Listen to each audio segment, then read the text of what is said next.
Hello doctors. तो आज का हमारा टॉपिक है morphological pattern of acute inflammation. इस पूरे लेक्चर के दौरान अगर आपको कहीं कोई डाउट आता है तो आप कमेंट सेक्शन में ड्रॉप कीजिएगा। हम कोशिश करेंगे कि हम आपके सारे सवालों के जवाब दे सकें।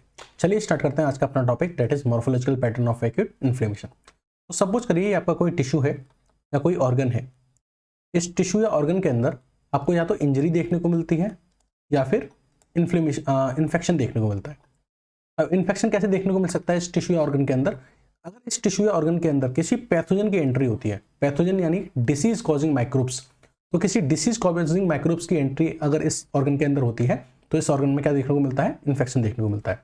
तो इस इंजरी या इन्फेक्शन की वजह से इस टिश्यू या ऑर्गन में आपको क्या देखने को मिलेगा? एक्यूट इन्फ्लेमेशन देखने को मिलेगा। ठीक है। और इस एक्यूट इन्फ्लेमेशन के दौरान जो स्ट्रक्चरल चेंजेस आपको दिखेंगे इस टिश्यू या ऑर्गन के अंदर, उन स्ट्रक्चरल चेंजेस को हम क्या बोलते हैं? Morphological pattern of acute inflammation बोलते हैं। आई रिपीट अगेन, ये आपका कोई टिश्यू या ऑर्गन था, इसके अंदर कोई इंजरी या इन्फेक्शन हुआ। इस इंजरी या इन्फेक्शन की वजह से इस टिश्यू या ऑर्गन के अंदर आपको क्या देखने को मिला? एक्यूट इन्फ्लेमेशन देखने को मिला।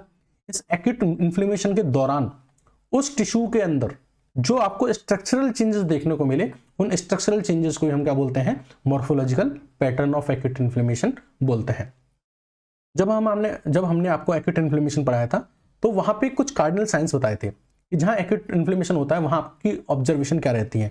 तो उस एरिया में रिबॉर देखने को मिलता है यानी रेडनेस देखने को मिलती है, कोलोर यानी कि हीट देखने को मिलती है, ट्यूमर यानी कि उस एरिया में स्वेलिंग देखने को मिलती है, डोलोर यानी उस एरिया में हमको पेन थोड़ा ज्यादा महसूस होता है, फंक्सियोलिशा वो टिश्यू या ऑर्गन अब उतना एफिशिएंटली वर्क नहीं करता है। ठीक है।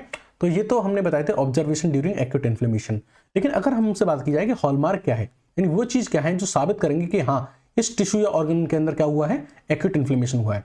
तो हॉलमार्क जो होता है वो होता है वेसोडाइलेशन।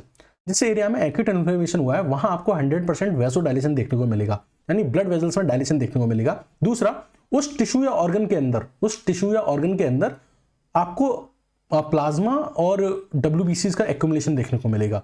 ठीक है। एक्स्ट्रावास्कुलर टिश्यू में कहने का मतलब क्या है कि सपोज करिए कि उस टिश्यू या ऑर्गन के अंदर ये ब्लड वेजल थी, तो इस ब्लड वेजल में हमको क्या देखने को मिलेगा? डायलेशन देखने को मिलेगा। क्या देखने को मिलेगा?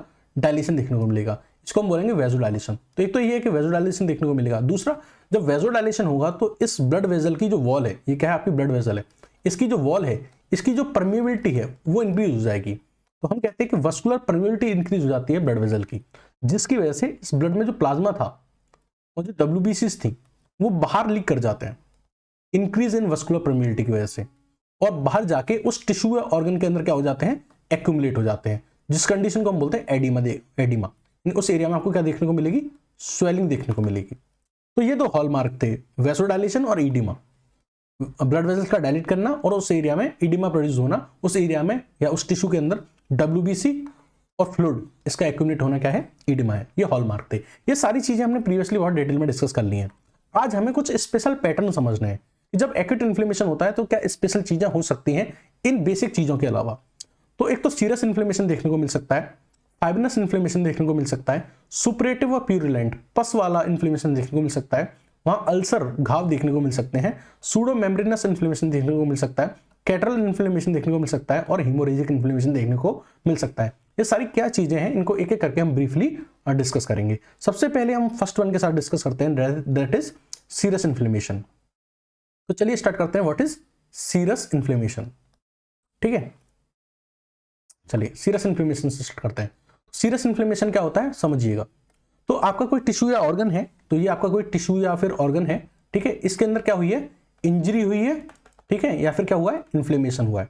तो इंजरी या इन्फ्लेमेशन की वजह से इस टिश्यू या ऑर्गन के अंदर आपको एक सीरस फ्लूइड का एक्यूमुलेशन देखने को मिलेगा। इसका एक्यूमुलेशन मिलेगा, सीरस फ्लूइड का एक्यूमुलेशन मिलेगा। और अगर आपको ऐसा देखने को मिलता है तो हम कहेंगे कि आपको क्या हुआ है? सीरस इन्फ्लेमेशन हुआ है। सीरस फ्लूइड क्या होता है? ये थिन वाटरी फ्लूइड होता है। क्या होता है? थिन वाटरी फ्लूइड होता है, जिसमें बहुत कम अमाउंट में डब्ल्यूबीसीज भी प्रेजेंट होती हैं। बहुत लेस अमाउंट में क्या होती हैं? डब्ल्यूबीसी प्रेजेंट होती हैं। तो अगर टिश्यू या ऑर्गन के अंदर आपको थिन वाटरी फ्लूइड यानी कि सीरस फ्लूइड का एक्यूमुलेशन देखने को मिल रहा है तो ऐसी कंडीशन को हम क्या बोलेंगे? सीरस इन्फ्लेमेशन बोलते हैं। ठीक है। अब ये सीरस फ्लूइड आया कहां से? तो मैंने आपको बताया था कि जब भी इंजरी या इन्फ्लेमेशन होगा तो उस एरिया में क्या होगा? एक्यूट इन्फ्लेमेशन होगा। और एक्यूट इन्फ्लेमेशन होगा तो दो चीजें होंगी, एक तो वेसोडाइलेशन देखने को मिलेगा, एक एडिमा देखने को मिलेगा। ठीक है। जब वेसोडाइलेशन और एडिमा देखने को मिलता था तो क्या होता था? ठीक है, ये ब्लड वेजल थी, ये क्या कर जाती थी, डायलेट कर जाती थी, है ना। और इस ब्लड वेजल के अंदर से जो प्लाज्मा जो था, प्लाज्मा का मेनली जो वाटरी पार्ट था वो बाहर आ जाता था, और कुछ अमाउंट में जो WBCs थी वो भी बाहर आ जाती थी। और यही प्लाज्मा और प्लाज्मा का वाटरी जो कंटेंट है और जो WBC है, यही क्या बना रही है, सीरस फ्लूइड का फॉर्मेशन कर रही है। तो एक तो इस तरीके से सीरस फ्लूइड का फॉर्मेशन होता है कि ब्लड वेजल से प्लाज्मा का वाटरी कंटेंट और WBC बाहर निकल आते हैं, वो सीरस फ्लूइड बनाते हैं। दूसरा, जिस भी टिश्यू या ऑर्गन के अंदर इंजरी हो रही है, उस टिश्यू या ऑर्गन की मेसोथेलियल सेल्स जो होती हैं वो इस इंजरी या इन्फेक्शन की वजह से इरिटेट हो जाती हैं, ठीक है। तो उनकी इरिटेशन की वजह से उनके अंदर से क्या निकलता है, वाटरी फ्लूइड निकलता है, जिसको हम क्या बोलते हैं, सीरस फ्लूइड बोलते हैं। तो समझ में आ गया, किसी टिश्यू या ऑर्गन के अंदर इंजरी या इन्फेक्शन की वजह से, किसी टिश्यू या ऑर्गन में इंजरी या इन्फेक्शन की वजह से अगर सीरस फ्लूइड का फॉर्मेशन होता है तो उसको हम क्या बोलते हैं, सीरस इन्फ्लेमेशन बोलते हैं। अब एक सवाल आता है कि ये सीरस फ्लूइड बन क्यों रहा है, what is the purpose of this serous fluid, ठीक है। तो ये सीरस फ्लूइड जो बनता है ये उस इन्फेक्शियस एजेंट को एलिमिनेट करने के लिए बनता है जिसकी वजह से ये प्रॉब्लम अराइज हो रही है। कोई भी बैक्टीरिया पैथोजन की वजह से अगर ये दिक्कत हो रही है तो उस बैक्टीरिया पैथोजन को एलिमिनेट करने के लिए सीरस फ्लूइड का फॉर्मेशन हुआ है। आपको पता है सीरस फ्लूइड में क्या प्रेजेंट है, स्मॉल अमाउंट पर WBC प्रेजेंट है। तो वो ये सीरस फ्लूइड क्या करेगा, उस बैक्टीरिया को या उस पॉजिटिव एजेंट को अपने अंदर ट्रैप कर लेगा और ट्रैप करके उसको एलिमिनेट करने की कोशिश करेगा, ठीक है। तो ये था what is the purpose of serous fluid और सीरस इन्फ्लेमेशन। अब बात करते हैं कि ये आपको कहां देखने को मिलता है। तो एक तो जिस जगह पे इंजरी हुई है वहां आपको देखने को मिलेगा, जाहिर सी बात है। आपने देखा होगा कि हमारी जो मदर या सिस्टर्स होती हैं वो जब किचन में खाना बनाती हैं तो कभी कभी वो वेपर से जल जाती हैं, और जब वो जल जाती हैं तो आपको ने देखा होगा कि उनकी जो स्किन है उस पर इस तरीके के फलक पड़ जाते हैं, और जब ये फलक फूटते हैं तो इनके अंदर से वाटरी फ्लूइड निकलता है, ठीक है। वो फ्लूइड क्या है, सीरस फ्लूइड है, और ये क्या है, सीरस इन्फ्लेमेशन है, ठीक है। इन फलक को हम बोलते हैं स्किन ब्लिस्टर्स, क्या बोलते हैं, स्किन ब्लिस्टर्स, ठीक है। और अगर हम एग्जांपल बात करें सीरस इन्फ्लेमेशन के, तो जब बॉडी कैविटीज के अंदर इन्फ्लेमेशन होता है, ध्यान से सुनना, जब बॉडी कैविटीज के अंदर इन्फ्लेमेशन होता है तो हम इसको इफ्यूजन बोलते हैं। आई रिपीट अगेन, जब कभी भी बॉडी कैविटीज के अंदर इन्फ्लेमेशन होता है तो हम इसको इफ्यूजन बोलते हैं। और इफ्यूजन के केस में जिस फ्लूइड का एक्यूमुलेशन होता है जिसको बोलते हैं सीरस फ्लूइड, क्या बोलते हैं, सीरस फ्लूइड।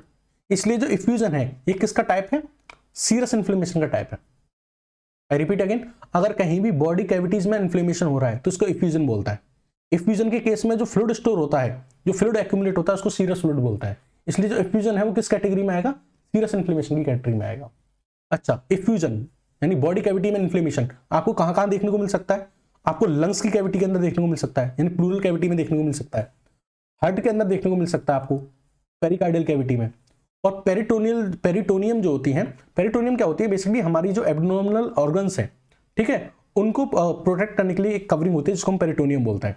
तो पेरिटोनियम की जो कैविटी होती है जिसको हम पेरिटोनियल कैविटी बोलते हैं, उनके अंदर देखने को मिल सकता है, ठीक है। तो ये बॉडी कैविटीज हैं, प्लूरल कैविटी, पेरिकार्डियल कैविटी या पेरिटोनियल कैविटी, इनके अंदर जो इन्फ्लेमेशन देखने को मिलेगा तो हम क्या बोलेंगे, प्लूरल कैविटी के अंदर इफ्यूजन देखने को मिलेगा तो प्लूरल इफ्यूजन बोलेंगे, पेरिकार्डियल कैविटी के अंदर इफ्यूजन देखने को मिलेगा तो कार्डियल इफ्यूजन बोलेंगे, और पेरिटोनियल कैविटी के अंदर इफ्यूजन देखने को मिलेगा तो उसको पेरिटोनियल इफ्यूजन या फिर एसाइटिस बोलेंगे। इसको आप डायग्राम से ज्यादा अच्छे से समझ सकते हैं, ठीक है। जैसे कि मान लीजिए ये डायग्राम है लंग्स का, ठीक है।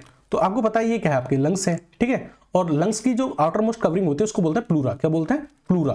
ये प्लूरा जो होती है दो पार्ट्स में डिवाइड होती है, एक तो विसरल प्लूरा और एक होती है पैराइटल प्लूरा। तो ये जो है ये है पैराइटल प्लूरा, है ना, और ये क्या है आपकी विसरल प्लूरा, विसरल प्लूरा, ठीक है।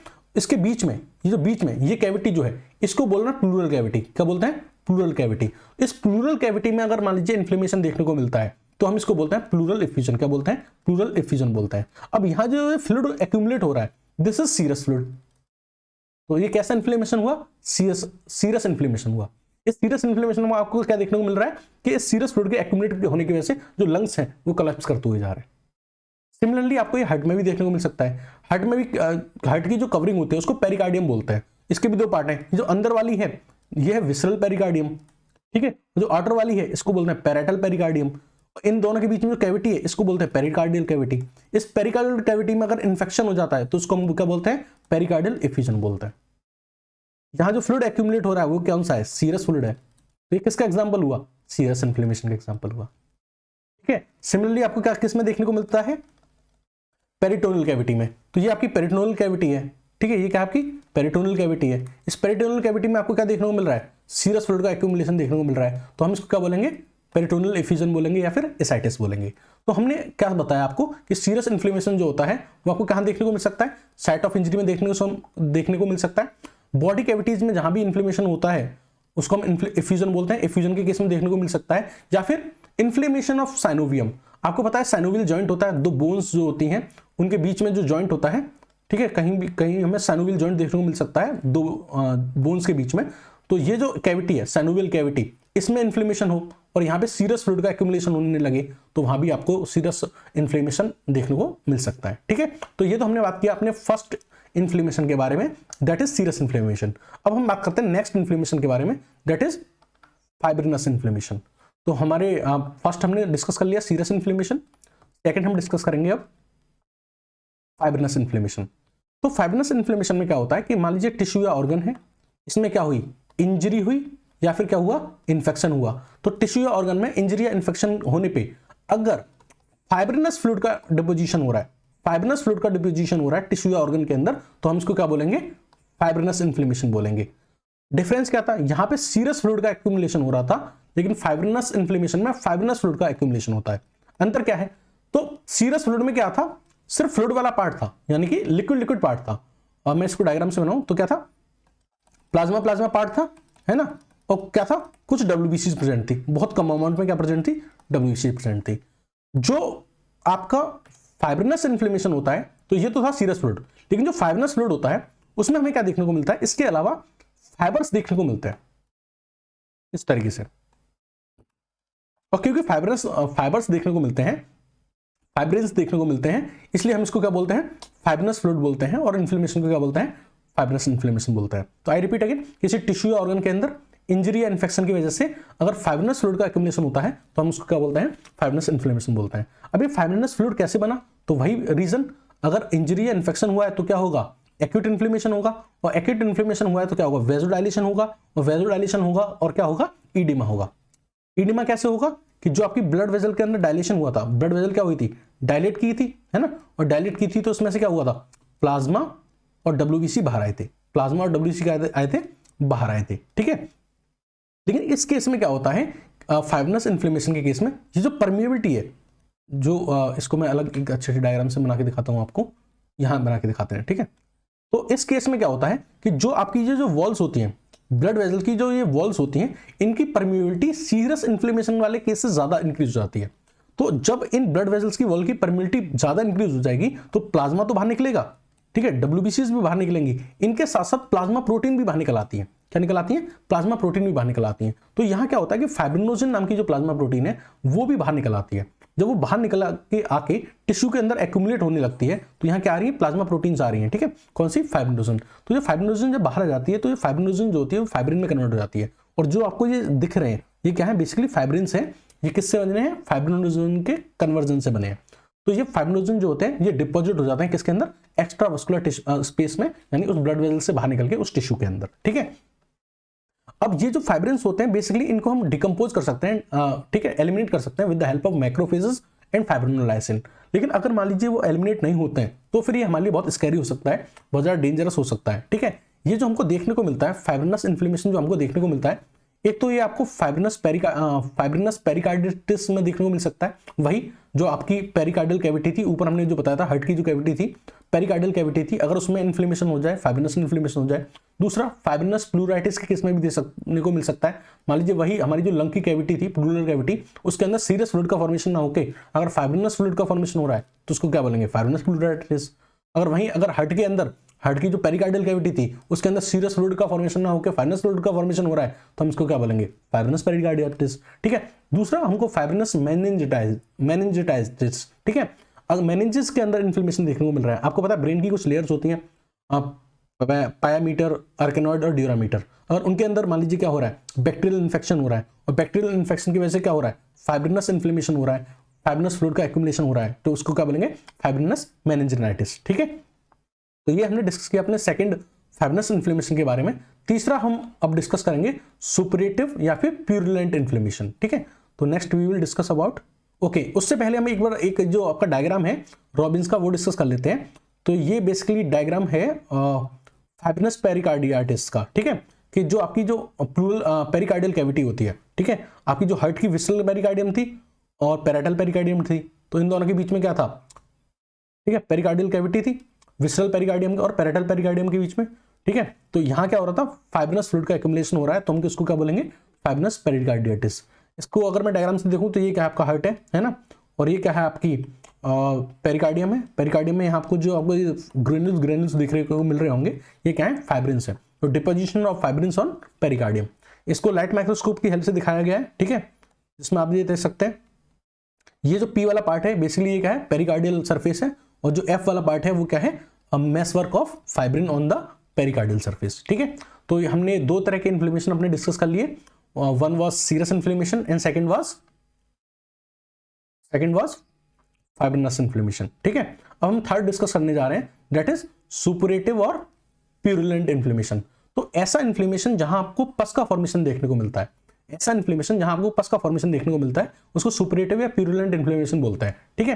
जैसे मान लीजिए आपको कोई टिश्यू या ऑर्गन था, उसके अंदर किसी पैथोजन की एंट्री हुई, जिसकी वजह से उसके अंदर क्या हुआ, इन्फेक्शन हुआ। तो मान लीजिए कोई बैक्टीरियल इन्फेक्शन हुआ, तो इस इन्फेक्शन के दौरान क्या होगा, मान लीजिए ये कोई पैथोजन है, ठीक है, ये आपके इस टिश्यू के अंदर एंटर किया, ये मान लीजिए कोई टिश्यू था, ये कोई टिश्यू है, ठीक है, और ये टिश्यू के अंदर सेल्स है, ठीक है, टिश्यू के अंदर सेल्स है, और ये पैथोजन जो था, मान लीजिए दूसरे किसी कलर से बनाते हैं, ये यहाँ एंटर किया।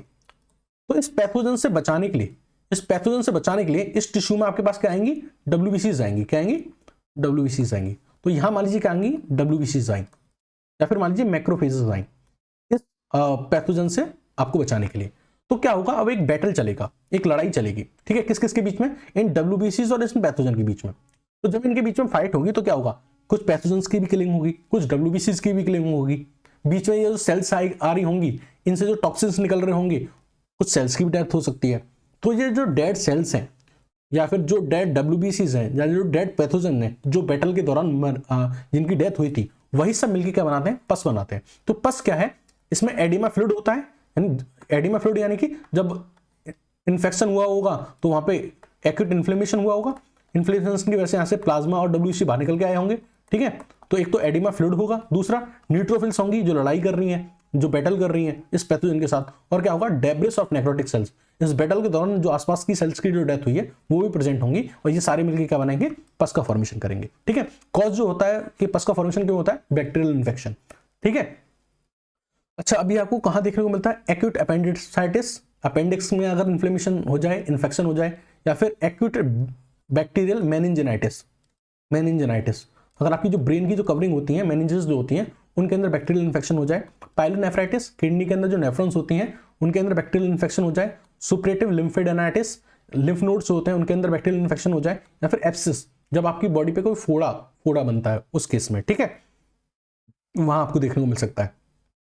अब रॉबिन्स का एक डायग्राम है जहां पे प्यूरुलेंट इन्फ्लेमेशन को दिखाया गया है, ठीक है। यहां इन्होंने लिया है bacterial infection in the lungs. तो जब लंग्स में बैक्टीरियल इन्फेक्शन हो रहा है तो यहाँ पे आप देख रहे हैं जो व्हाइट है, ये क्या है, पस का फॉर्मेशन हो रहा है। इसको उन्होंने यहाँ पे लाइट माइक्रोस्कोप की हेल्प से भी दिखाया है कि यहाँ पे क्या है, बहुत सारी नेक्रोटिक सेल्स का डेब्रिस है, डेड न्यूट्रोफिल्स प्रेजेंट हैं, और क्या प्रेजेंट है, पैथोजन्स की जो किलिंग हुई है वो प्रेजेंट है, ठीक है। चलिए, ये तो था प्यूरुलेंट इन्फ्लेमेशन या फिर सीरियस इन्फ्लेमेशन। थर्ड हम अब डिस्कस करेंगे अल्सर के बारे में। तो अल्सर जो होता है बेसिकली ये लोकल डिफेक्ट होता है किसी भी टिश्यू या ऑर्गन का। लोकल डिफेक्ट कहने का मतलब ये है कि अगर किसी भी टिश्यू या ऑर्गन की एपिथेलियम डिस्ट्रॉय हो जाए तो फिर उसको क्या बोलेंगे, अल्सर बोलेंगे। जैसे कि मान लीजिए इस जगह पे आपके किसी पैथोजन की वजह से इन्फेक्शन हुआ, इन्फेक्शन ऐसा हुआ कि उस बैक्टीरिया ने या उस पैथोजन ने क्या किया, आपकी जो लेयर है एपिथेलियम है इसी को डिस्ट्रॉय कर दिया, आपकी आउटर कवरिंग लॉस्ट हो गई। या फिर मान लीजिए आपका एक्सीडेंट हुआ, एक्सीडेंट में आप बहुत लंबे टाइम तक घिसे चले गए, तो उसकी वजह से आपकी जो ऊपर की जो स्किन थी वो हट गई। यानी किसी भी तरीके से आपकी जो कवरिंग है एपिथेलियम है, अगर उसकी कंटिन्यूटी ब्रेक हो जाए, उसमें गैप आ जाए, तो इसको हम क्या बोलते हैं, अल्सर बोलते हैं। अच्छा, अल्सर का मतलब it is produced by sloughing of inflamed और नेक्रोटिक टिश्यू। यानी जो आपका इन्फ्लेम्ड टिश्यू है या नेक्रोटिक टिश्यू है उसकी जो एपिथेलियम है वही कास्ट ऑफ हो गई है, वो रिमूव हो गई है, ठीक है। अब ऐसा कहां देखने को मिलता है आपको, यूजुअली आपकी बॉडी के अंदर, तो जो आपकी म्यूकोसा होती है गैस्ट्रो इंटेस्टाइनल ट्रैक्ट की या फिर जेनेटो यूरिनरी ट्रैक्ट की, उसके अंदर आपको बैक्टीरियल इन्फेक्शन की वजह से ये देखने को मिल सकता है, ठीक है। जैसे माउथ का अल्सर हुआ, पेप्टिक अल्सर हुआ। अब आपको पता है जो पेप्टिक अल्सर होता है वो एक बैक्टीरिया की वजह से होता है जिसको बोलते हैं हेलिकोबैक्टर पाइलोरी, तो किसी भी बैक्टीरियल इन्फेक्शन की वजह से आपकी जो म्यूकोसा होती है उसके अंदर आपको अल्सर देखने को मिल सकते हैं।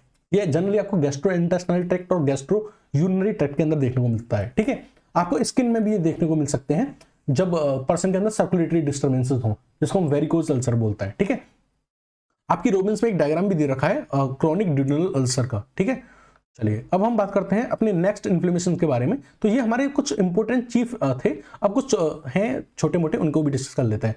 Pseudo membranous inflammation. तो सूडो मेम्ब्रेनस इन्फ्लेमेशन ऐसा इन्फ्लेमेशन होता है जहां पे मान लीजिए क्या है, आपकी म्यूकोजल, मान लीजिए मेम्ब्रेन है, म्यूकोसा की मेम्ब्रेन है, दिस इज म्यूकोजल मेम्ब्रेन। इस म्यूकोजल मेम्ब्रेन पे क्या होता है, एक एडिशनल फॉल्स मेम्ब्रेन आ जाती है। तो ये आपकी म्यूकोसा मेम्ब्रेन थी, इस मेम्ब्रेन के ऊपर क्या आ गई, एक फॉल्स मेम्ब्रेन आ गई। अब जो फॉल्स मेम्ब्रेन आई है बेसिकली ये किससे मिलकर बनी हुई है, फाइब्रिन से मिलकर बनी हुई है, नेक्रोटिक एपिथेलियम और ल्यूकोसाइट्स इनसे मिलकर बनी हुई है।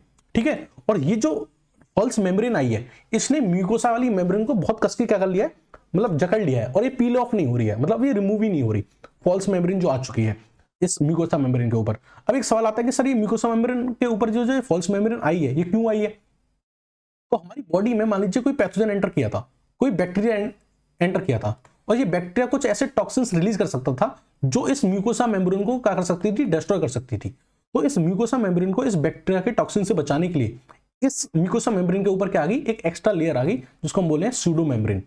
ठीक है, तो सूडो मेम्ब्रेन का काम क्या है, इस म्यूकोसा मेम्ब्रेन को बचाना। ठीक है, और ये आपको कहां देखने को मिल सकता है, ये ओरोफेरिंग्स में आपको देखने को मिल सकता है। ओरोफेरिंग्स में जब कोरिनोबैक्टीरियम डिप्थेरियाई नाम के बैक्टीरिया का जब इन्फेक्शन होता है तो उस केस में सूडो मेम्ब्रेन का फॉर्मेशन होता है। ठीक है, तो this was pseudo membranous inflammation. Now we will talk about catarrhal inflammation. तो कैटरल इन्फ्लेमेशन क्या होता है, अगर कहीं मान लीजिए आपको किसी भी बैक्टीरिया का इन्फेक्शन हुआ है, बैक्टीरिया या फिर वायरस का क्या हुआ है, इन्फेक्शन हुआ है, तो बैक्टीरिया वायरस के इन्फेक्शन की वजह से अगर आपकी जो म्यूकोसा की जो मेम्ब्रेन है उसके अंदर अगर आपको स्वेलिंग देखने को मिल रही है तो हम इसको क्या बोलेंगे, कैटरल इन्फ्लेमेशन बोलेंगे। इस स्वेलिंग में क्या होता है कि जो आपकी म्यूकोसा मेम्ब्रेन है अब वो बहुत ज्यादा अमाउंट में म्यूकस रिलीज करती है, और उस म्यूकस में क्या होती है, some amount of WBC present होती है। मैंने आपको क्या बताया कैटरल इन्फ्लेमेशन के केस में क्या होता है, आपकी जो म्यूकोसा मेम्ब्रेन जो होती है उसके अंदर स्वेलिंग प्रेजेंट होती है। वो स्वेलिंग क्यों आई है, किसी भी बैक्टीरिया या वायरस के इन्फ्लेमेशन की वजह से, इन्फेक्शन की वजह से। अब हो क्या रहा है, स्वेलिंग की वजह से वो जो सेल्स है म्यूकोसा की मेम्ब्रेन की वो ज्यादा अमाउंट में म्यूकस रिलीज कर रही है जिनमें some amount of WBC present है। ऐसा हो क्यों रहा है, क्योंकि जिस एरिया में इन्फेक्शन होता है वहां पे एक्यूट इन्फ्लेमेशन होता है, और एक्यूट इन्फ्लेमेशन होता है तो इस एरिया में क्या होता है, ब्लड फ्लो इंक्रीज हो जाता है, और क्योंकि वैसोडाइलेशन देखने को मिलता है। ठीक है, अब जब ब्लड फ्लो इंक्रीज हो गया तो उस एरिया की जो सेक्रेटरी एपिथेलियम थी उनका भी जो साइज होता है वो बढ़ जाता है। जब सेक्रेटरी एपिथेलियम का साइज बढ़ जाएगा तो जो म्यूकस का जो फॉर्मेशन होगा वो भी क्या हो जाएगा, ज्यादा हो जाएगा। ये आपको कहां देखने को मिलता है, बेसिकली कॉमन कोल्ड में देखने को मिलता है या फिर एक्यूट कैटरल ब्रोंकाइटिस के केस में देखने को मिलता है। ठीक है, next is haemorrhagic inflammation. Haemorrhagic inflammation वो इन्फ्लेमेशन है जब इन्फेक्शन बहुत सीवियर हो, यानी जो कॉजेटिव एजेंट है वो बहुत ज्यादा सीवियर है, और इतना ज्यादा सीवियर है कि उसने ब्लड वेजल्स के अंदर क्या किया, वेजोडाइलेशन किया, और वेजोडाइलेशन इतना हुआ ब्लड वेजल के अंदर कि जो ब्लड वेजल्स थी वो रप्चर कर गई। क्या कर गई, रप्चर कर गई। रप्चर कर गई तो जाहिर सी बात है जो पूरा का पूरा जो ब्लड होगा वो कहां जाएगा, बाहर जाएगा, टिश्यू के अंदर जाके एक्यूमुलेट होगा। इसको हम बोलते हैं haemorrhagic inflammation, marked by inflammation with the haemorrhage. ठीक है, कहां देखने को मिलता है, एक्यूट हीमोरेज पेनक्रियाटाइटिस के केस में, पेनक्रियाटाइटिस के केस में, या फिर acute haemorrhagic pneumonia in the case of influenza, वहां आपको हीमोरेजिक इन्फ्लेमेशन देखने को मिलता है। So this was all about the morphological pattern of acute inflammation. एक छोटा सा और टॉपिक है जिसको हम समझेंगे, that is outcome of acute inflammation. अगर मान लीजिए कहीं एक्यूट इन्फ्लेमेशन हुआ तो उसके आउटकम क्या है, एंड रिजल्ट क्या है। अगर कहीं आपको एक्यूट इन्फ्लेमेशन देखने को मिला तो उस एक्यूट इन्फ्लेमेशन का एंड रिजल्ट क्या होगा। तो तीन मेन एंड रिजल्ट्स होते हैं। पहला कि कंप्लीट रिजोल्यूशन, कि वो ऑर्गन जिसके अंदर इन्फेक्शन या इंजरी हुई थी उसके अंदर एक्यूट इन्फ्लेमेशन हुआ और एक्यूट इन्फ्लेमेशन ने उस टिश्यू या ऑर्गन को कंप्लीटली ठीक कर दिया। कंप्लीटली क्या कर दिया, एकदम बिल्कुल जैसा था वैसा कर दिया। This is complete resolution. ठीक है, कंप्लीट रिजोल्यूशन के केस में क्या होता है, इसको थोड़ा जूम कर लेते हैं। तो कंप्लीट रिजोल्यूशन के केस में क्या होता है, एक्चुअली अगर मान लीजिए इंजरी आपकी बहुत मान लीजिए लिमिटेड है या बहुत स्मॉल इंजरी आपको हुई थी, ठीक है, इंजरी बहुत आपको स्मॉल हुई थी, या फिर जब इंजरी हुई थी तो जो डिस्ट्रक्शन हुआ था वो बहुत कम हुआ था। तो लिटिल इंजरी थी, छोटा मोटा डिस्ट्रक्शन हुआ था, और डिस्ट्रक्शन में जो पेरेन्काइमल सेल्स थी वो वापस रीजनरेट हो गई हैं। जिस भी रीजन की वजह से इन्फेक्शन हुआ था, वो जो एलिमिनेटिंग जो भी कॉजिंग एजेंट था, अगर उसको एलिमिनेट कर दिया गया है तो इसको हम क्या बोलेंगे, कंप्लीट रेजोल्यूशन। कहने का मतलब ये है बेसिक सा, अगर केस ऐसा है कि इंजरी बहुत स्मॉल थी, शॉर्ट लिव्ड थी, जो डैमेज हुआ था वो रीजनरेट हो चुका है और जो पॉजिटिव एजेंट था वो रिमूव हो चुका है, तो ऐसे केस को हम बोलते हैं कंप्लीट रेजोल्यूशन। जहां जो आपका जो टिश्यू या ऑर्गन है उसने अपनी ओरिजिनलिटी क्या कर लिया, गेन कर लिया, वो एकदम रिकवर हो चुका है। ठीक है, अब ओरिजिनलिटी कैसे रीगेन करेगा कि जो सेलुलर डेब्रिस था, यानी उस इंजरी के दौरान जो भी सेल्स की डेथ हुई थी वो वापस रीजनरेट हो गई। ठीक है, उसमें किसने हेल्प की, मैक्रोफेजेस वगैरह ने हेल्प की। दूसरा जो एडिमा प्रेजेंट हुआ था एक्यूट इन्फ्लेमेशन के केस में, जो प्लाज्मा वगैरह बाहर आ गए थे, उनको वापस किस में ले लिया है, ब्लड वेजल्स के अंदर ले लिया है, लिम्फेटिक सिस्टम के थ्रू। तो ये कंप्लीट रेजोल्यूशन था, यानी इंजरी हुई, इन्फेक्शन हुआ, एक्यूट इन्फ्लेमेशन हुआ, एक्यूट इन्फ्लेमेशन ने उस टिश्यू या ऑर्गन को कंप्लीटली ठीक कर दिया, एकदम पहले जैसा। This is complete resolution. दूसरा केस हो सकता है कि मान लीजिए इंजरी थोड़ी ज्यादा है, ठीक है, large amount of tissue destruction हुआ है, टिश्यू अच्छा खासा डिस्ट्रॉय हुआ है और टिश्यू का वो वाला पार्ट डिस्ट्रॉय हो चुका है जो रीजनरेट नहीं कर सकता, यानी वापस आप ओरिजिनलिटी पे नहीं जा सकते। तो एक चीज हो सकता है कि ठीक है एकदम पहले जैसे नहीं हो सकते, तो कुछ तो ठीक हो जाए, कुछ तो फायदा मिले। तो फिर हम क्या करते हैं कि चलो अब रिपेयरिंग करते हैं, जितना हमसे रिपेयरिंग हो सके, जितना हम उसको ऑर्गेनाइज कर सकें। तो second is repairing and organisation, कि हम ओरिजिनलिटी तो रिगेन नहीं कर सकते, पहले जैसा तो नहीं हो सकते, बट हम क्या करेंगे, रिपेयर करेंगे और ऑर्गेनाइज करेंगे। तो इस केस में क्या होता है, बेसिकली एडिमा इतना ज्यादा प्रोड्यूस हो चुका होता है कि वापस आप उसको ना तो रिमूव कर सकते हैं ना फिर डाइजेस्ट कर सकते हैं। इतना ज्यादा फ्लूइड ब्लड वेजल से बाहर निकल के आ चुका है, आप उसको वापस रीअब्जॉर्ब भी नहीं कर सकते और रिमूव भी नहीं कर सकते। तो फिर हम क्या करते हैं, जैसे कि मान लीजिए यहाँ पे क्या हुआ, बहुत ज्यादा ये फ्लूइड था, अब ना तो ये रिगेन कर सकते हैं हम इसको लिम्फेटिक्स में, ठीक है, ना इसको डाइजेस्ट कर सकते हैं ना रिमूव कर सकते हैं। तो बेसिकली क्या होगा, इस एरिया में जो कनेक्टिव टिश्यू होगा, उस एरिया का जो कनेक्टिव टिश्यू होगा वो यहाँ पे फाइबर्स का फॉर्मेशन करेगा, फाइब्रोब्लास्ट फॉर्म का सेल का फॉर्मेशन करेगा या फाइबर्स का फॉर्मेशन करेगा, और फाइबर्स का फॉर्म करके इस पूरे एरिया को किस में कन्वर्ट कर देगा, फाइब्रस टिश्यू में कन्वर्ट कर देगा, यानी एक तरह से कह सकते हैं उसकी सीमेंटिंग कर देगा उस एरिया की। तो इस तरीके से आप क्या कर रहे हो, इस चीज को रिपेयर कर रहे हो, रिपेयरिंग और ऑर्गेनाइजेशन। बट जो ऑर्गन होगा वो अफेक्टेड रहेगा, उसका जो फंक्शन होगा वो डेफिशिएंट हो जाएगा, लॉस ऑफ फंक्शन भी देखने को मिल सकता है। That is repairing and organisation. Same चीज हमें तब देखने को मिलती है जब लंबे टाइम तक किसी बैक्टीरिया से इन्फेक्शन रहे, लाइक पायोजेनिक बैक्टीरिया, पस फॉर्मिंग बैक्टीरिया, जहां टिश्यू या ऑर्गन के अंदर पस देखने को मिलता है, उसका भी एंड रिजल्ट क्या होता है, रिपेयरिंग एंड कह सकते हैं ऑर्गेनाइजेशन। तो पहला केस ये था कि वापस ओरिजिनलिटी रीगेन कर लो, दूसरा ओरिजिनलिटी रीगेन नहीं हो सकती तो जितना आप रिपेयर कर सकते हैं, ऑर्गेनाइज कर सकते हैं, उतना करिए। तीसरा केस होता है कि एक्यूट इंजरी बहुत ज्यादा सीवियर है, इंजरी बहुत ज्यादा सीवियर है और एक्यूट इन्फ्लेमेशन की बस की बात नहीं है हैंडल करना, तो हम किस पे फिर प्रोग्रेस कर जाते हैं, फिर जो एक्यूट इन्फ्लेमेशन होता है वो प्रोग्रेस कर जाता है किसके ऊपर, क्रोनिक इन्फ्लेमेशन के ऊपर। और जो पहले हमें हमारी रक्षा के लिए, जो हमारी जो सेफ्टी के लिए न्यूट्रोफिल्स थी, उनको रिप्लेस कर दिया जाता है लिम्फोसाइट से और मैक्रोफेजेस से। आपने देखा होगा कहीं भी कभी दंगा होता है तो पहले हमारी पुलिस वर्क करती है, जब चीजें पुलिस से हैंडल नहीं होती तो फिर आती है फोर्स, ठीक है। तो यहां बिल्कुल वैसा ही है, कंडीशन को एक्यूट इन्फ्लेमेशन जो होता है वो हैंडल नहीं कर पा रहा, तो फिर आप क्या करेंगे, प्रोग्रेस कर जाएंगे किसके ऊपर, क्रोनिक इन्फ्लेमेशन के ऊपर। क्रोनिक इन्फ्लेमेशन एक बहुत डिटेल्ड टॉपिक है, बहुत डिटेल में इस पर एक वीडियो बनाएंगे, ठीक है, कमिंग लेक्चर्स में। तो एक्यूट इन्फ्लेमेशन से चीजें नहीं संभली, क्रोनिक इन्फ्लेमेशन के हाथ में चीजें चली गई। पहले एक्यूट इन्फ्लेमेशन था तो न्यूट्रोफिल्स थी हेल्प करने के लिए, यानी पुलिस थी, बट अब न्यूट्रोफिल्स को रिप्लेस कर दिया जाएगा किसके साथ, लिम्फोसाइट और मैक्रोफेजेस के साथ, यानी अब किसकी मिलिट्री हमने उतार दी है, ठीक है। इसको हम रॉबिन्स ने एक डायग्राम से भी एक्सप्लेन किया है। तो मान लीजिए ये क्या था, ये मान लीजिए क्या था, आपका कोई टिश्यू था, इस टिश्यू में क्या हुआ, इंजरी हुई, इंजरी की होने की वजह से क्या हुआ, एक्यूट इन्फ्लेमेशन हुआ, यानी वेजोडाइलेशन देखने को मिल रहा है, और प्लाज्मा, ये आपको देखना है यहाँ पे, ये जो फ्लूइड प्रेजेंट है, ये जो फ्लूइड प्रेजेंट है, ये क्या है, प्लाज्मा प्रेजेंट है, और क्या है, ये WBC बाहर निकल आई है, ठीक है, यानी वेजोडाइलेशन देखने को मिल रहा है और एडेमा देखने को मिल रहा है।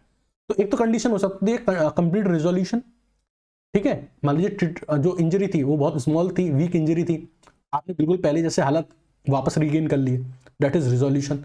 दूसरा, पहले जैसे हालत नहीं रीगेन कर सकते तो आप क्या करिए, उस चीज को हील करिए, ठीक है, जहां भी पस है या जहां पे भी फ्लूइड है वहां पे क्या कीजिए, कनेक्टिव टिश्यू को फॉर्मेशन कर दीजिए, फाइबर्स डाल के वहां पे क्या कर दीजिए, सीमेंटिंग कर दीजिए, ये क्या थी हमारी हीलिंग एंड ऑर्गेनाइजेशन, ठीक है। दूसरा जो था this is healing and organisation.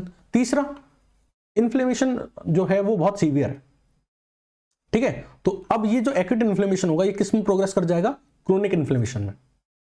Acute के बस की बात नहीं थी, इंजरी बहुत सीवियर थी, रिपेयरिंग भी हो नहीं पा रही है, तो जो एक्यूट इन्फ्लेमेशन था वो क्रोनिक इन्फ्लेमेशन कन्वर्ट हो जाएगा। और जो न्यूट्रोफिल्स थी, जो पहले ये न्यूट्रोफिल्स थी, इनको अब रिप्लेस करने की कौन सी दूसरी सेल्स आ गई हमारी प्रोटेस्ट करने के लिए, that is lymphocyte and macrophages. So it was all about the morphological pattern and outcome of acute inflammation। इस पूरे लेक्चर के दौरान कोई डाउट रहा हो तो आप कमेंट सेक्शन में ड्रॉप कीजिएगा। Thank you and have a nice day.